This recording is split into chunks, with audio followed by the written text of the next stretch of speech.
there's a problem here in terms of people and the sympathetic nervous system and being out of balance with the parasympathetic nervous system.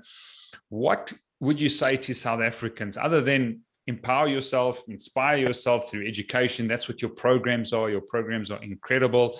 But to the South African that's in this fight, flight, freeze mode, what can they do? Well, we have control over three things in our life: perceptions, decisions, and actions. Sensory neurons, interneurons, motor neurons. We have control over those. Through our glial system, we have the governance over that neurological system. And what's interesting is William James said at the turn of a century ago plus, 126 years ago, and Wilhelm Wundt, who's also another founder of psychology, said that the greatest discovery of their generation is that human beings can alter their lives by altering their perceptions and attitudes of mind. It is not what happens to us. It's how we perceive it, what we decide to do it, and how we act upon it. And if we want to be victims of history, we're not ever going to be masters of destiny. So it's not about looking out there and going, oh, this is happening to me, and blaming things. Epictetus, the Greek philosopher, said most people, when they're starting on their journey, they blame the world on the outside. And then when they go down their journey a bit, they start blaming themselves on the inside. And then when they further along their journey, they realize there's nothing to blame.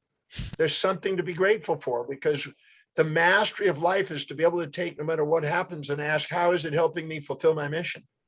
If you ask that question, it's not distressful out there. Distress is simply comparing what's current right now, comparing what you're perceiving with what you fantasize it should be in the future, or who hope it'll be in the future, or how it used to be. Instead of asking right now, what's objectively here, and how do I use that resourcefully to go do something extraordinary with my life?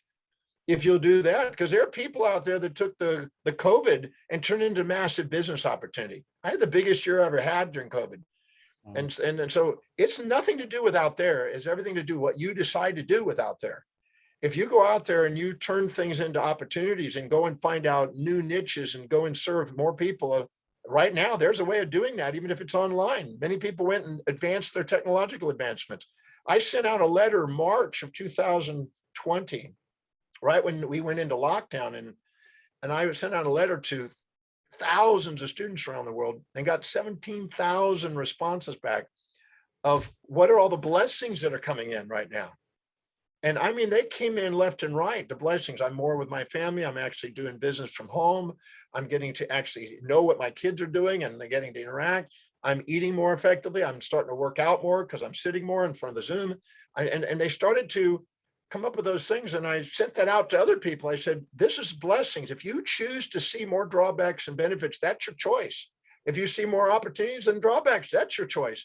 But you don't have to be run by the outside world. You can actually ask quality questions. The quality of your life is based on the quality of the questions you ask. Ask quality questions to make you see both sides, so you're mindful, not emotional. Mindfulness allows you to be resilient, adaptable, and see how whatever's happening is inspiring to you. And emotional is basically letting the outside world dictate it. And you're basically a byproduct of the events. Now you're a victim of history. No, you take command of your perceptions and ask, how do I take whatever's happening to me? How do I use it? And do that every single night. If you don't go to bed at night until you actually can say thank you for whatever's happened, now you've mastered the game.